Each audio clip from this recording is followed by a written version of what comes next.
I was totally stunned when my husband, Jonathan, suddenly suggested I move back to my parents' house, even though they were already living with us. His unexpected demand left me speechless. He seemed convinced that his reasoning was sound and, with a blunt attitude, asked, "Do you have a problem with that? Don't argue. I'm fine with divorcing you if you do." His behavior had become colder recently, and I'd been grappling with my own frustrations. Divorce had crossed my mind, but I never expected him to be the one to kick me out. After all, I was the one handling our $3,000 and $200 monthly expenses. Did he even recognize that? As I stood there in disbelief, his frustration grew, and he snapped, "Leave this house now. My parents won't be comfortable with you here." I couldn't grasp why I was suddenly the one being told to leave, but in that moment, I agreed. "Fine, I'll take everything with me," I responded. He seemed satisfied with my compliance and, without another word,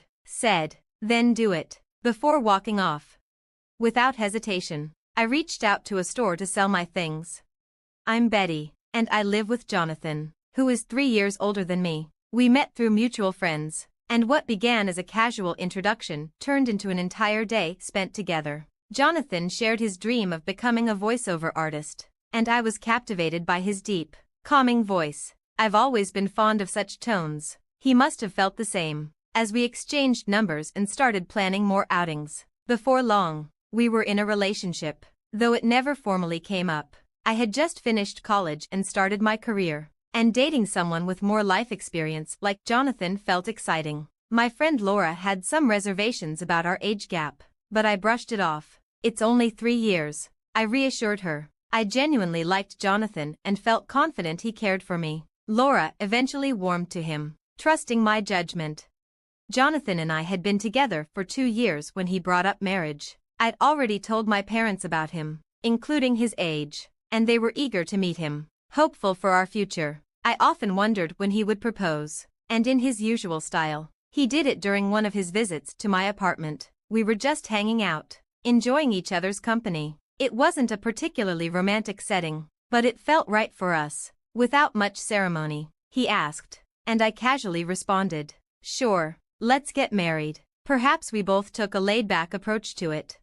After Jonathan proposed, we did the usual rounds of visiting each other's families, but when we went to his, it quickly became apparent that I didn't fit in. Their home was filled with decor trying to mimic old-fashioned luxury, but it all felt forced. His parents wore expensive clothes and flashy jewelry, trying to look wealthy, and it was clear our tastes and values didn't align. I doubted we'd ever truly bond. During the visit, Jonathan's mother even made a hurtful comment about my appearance. I was shocked by how the family of the man I was planning to marry could act this way, but I reminded myself I was marrying Jonathan, not his family. We were starting our own life, and if I didn't enjoy being around his parents, I could always limit my interactions with them. With that in mind, I chose not to dwell on it. After our wedding, as we settled into our new condo, I began noticing Jonathan becoming more distant. One day, out of nowhere, he asked, "What about that woman in the blue dress at our wedding?" Given that several guests wore blue, I couldn't immediately figure out who he meant. "Which woman in the blue dress?" I asked. "The one who gave a speech as your best friend," he clarified. "Are you talking about Laura?" I asked, realizing it was her. "Yes, that's her," Jonathan replied, but there was something off in his voice. I was confused. "What's wrong with Laura?" I asked, sensing his unease. "Oh, it's nothing," he said quickly. "I just thought I saw someone who looked like her on my way to work. It reminded me she was your best friend at our wedding." His words felt strange, and I didn't know what to make of them. Before I could ask more, he awkwardly laughed and retreated to his room. Soon after, Laura called, excited. "Betty, my boyfriend's coming back to Canada next year," she said. Laura and her boyfriend had been together since high school, having known each other since childhood. Though he moved away in middle school, they stayed close through letters, and in high school, he finally confessed his feelings for her. I had always enjoyed hearing about Laura's relationship. Even though he'd been working abroad, their bond had remained strong. "Do you think he'll propose when he gets back?" I teased. Laura laughed. "Maybe, but you're always jumping ahead, Betty." "Well, if he does, make sure to invite me to the wedding," I joked. I'll expect another heartfelt speech like the one you gave at mine. Of course, she said, still laughing. But don't set the bar too high. We both laughed, sipping tea and enjoying our usual comfortable conversation. Laura had always been there for me, and I for her, supporting each other through everything.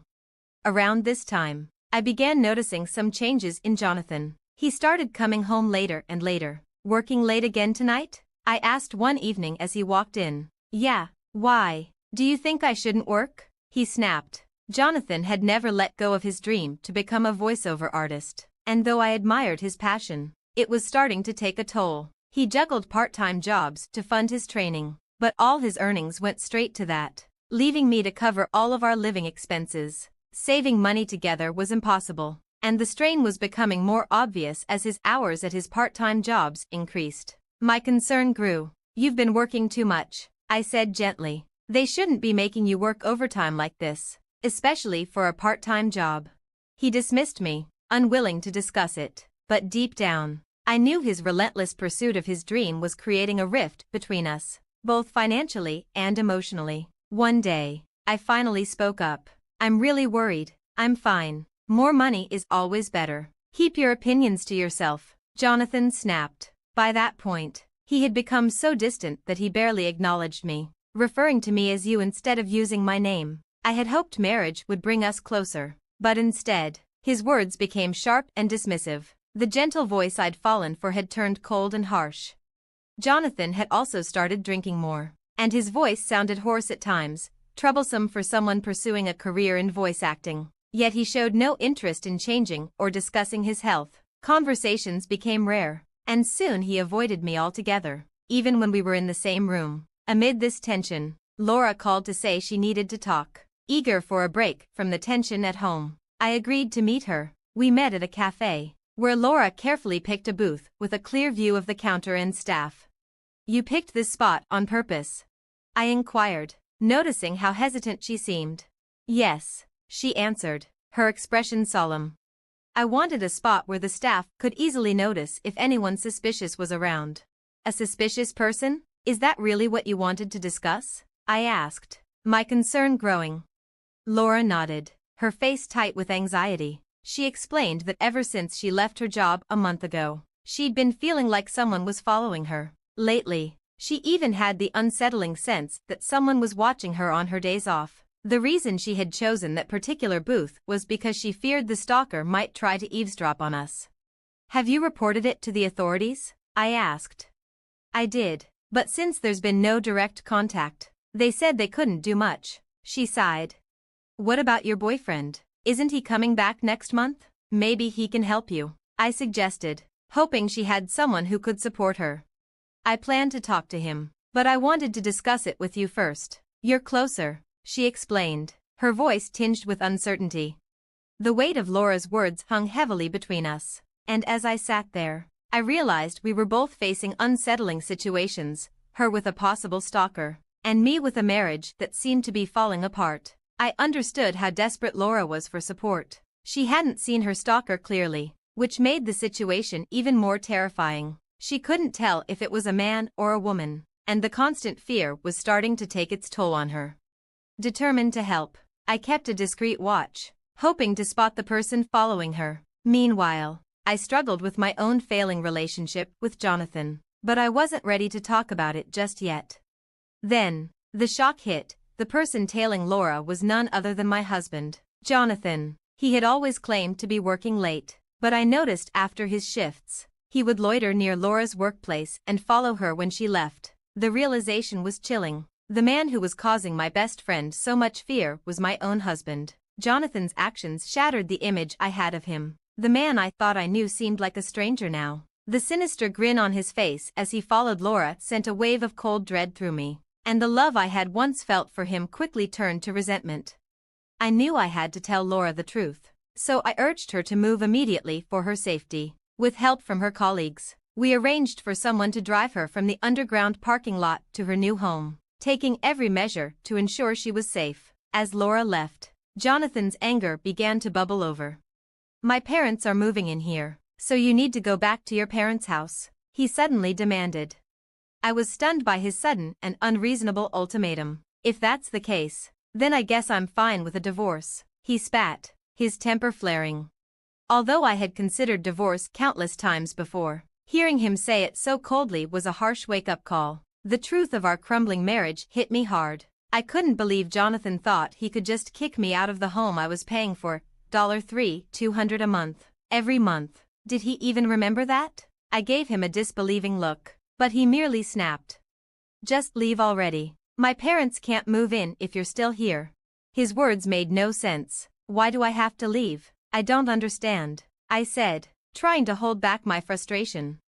Fine, I'll take everything I bought with me, I replied, my voice calm despite the storm of emotions within me.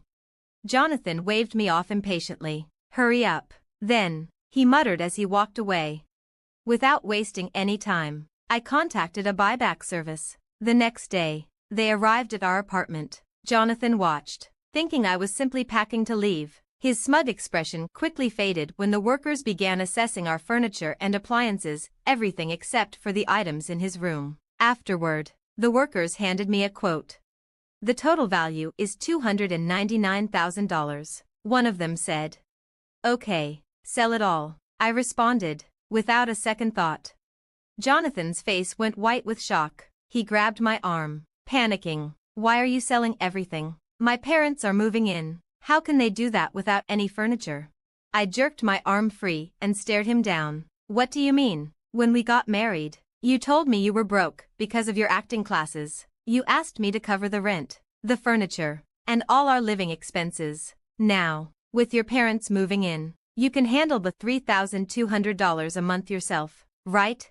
Jonathan turned pale as the reality of the situation sank in. Desperate to salvage his pride, he tried to regain his composure. You think talking about money will stop the divorce? Who do you think you are? He sneered. I've already gotten close to a rich woman, he added, trying to strike a ridiculous pose.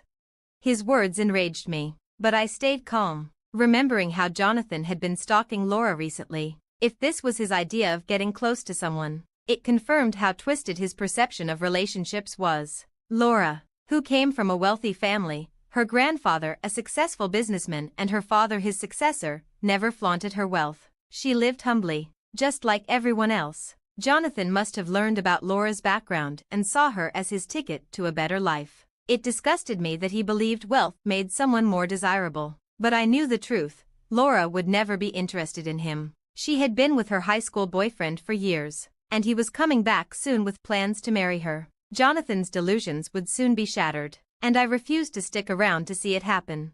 When I mentioned that Laura had felt uncomfortable because someone was stalking her, Jonathan was taken aback. He seemed surprised to hear that Laura found him creepy and that they weren't as close as he thought. I always walked Laura home, he defended himself. You're lucky I didn't call the police, I shot back, my words biting. But I didn't know she had a boyfriend, he protested. He's been away. She chose me over someone she doesn't even know, Jonathan insisted, trying to justify his misunderstanding of their relationship. They've been writing letters since childhood, and they talk every day. Unlike you, who only has part-time jobs, her boyfriend is successful. Even her dad likes him. Jonathan's expression grew deeply sorrowful as the reality of the situation finally dawned on him. His fantasies about forming a relationship with Laura were nothing more than delusions. As the workers arrived to collect our belongings, Jonathan seemed to relax a little. I guess you're all I've got now, he said. You always support my dream of becoming a voiceover artist, won't you? He asked, trying to mask his unease. I looked at him with cold resolve. Sorry, but I've already started divorce proceedings. From now on, we communicate through our lawyers, I said, emotionless.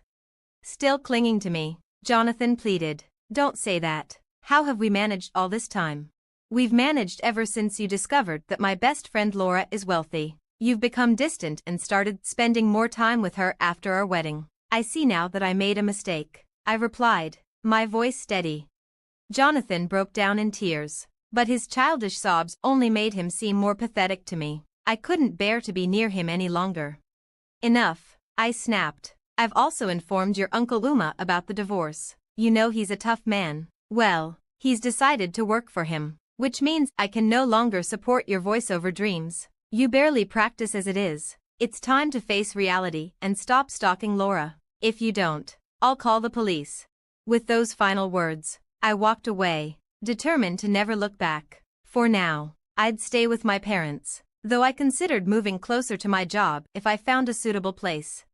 As expected, Jonathan ended up working for his uncle, and his parents, who had been counting on him financially, moved in with him, all of them now working for his uncle. It seemed that exploiting others was a family tradition. A wave of relief washed over me as I escaped that toxic environment. Age wasn't the main issue anymore. I vowed to be more cautious when choosing my next partner. On a brighter note, after resolving everything with Jonathan, Laura invited me to her wedding. She introduced me to her long-term boyfriend, and I truly wished them both a lifetime of happiness. Thanks for watching. I'll see you in the next video. Stay stunned.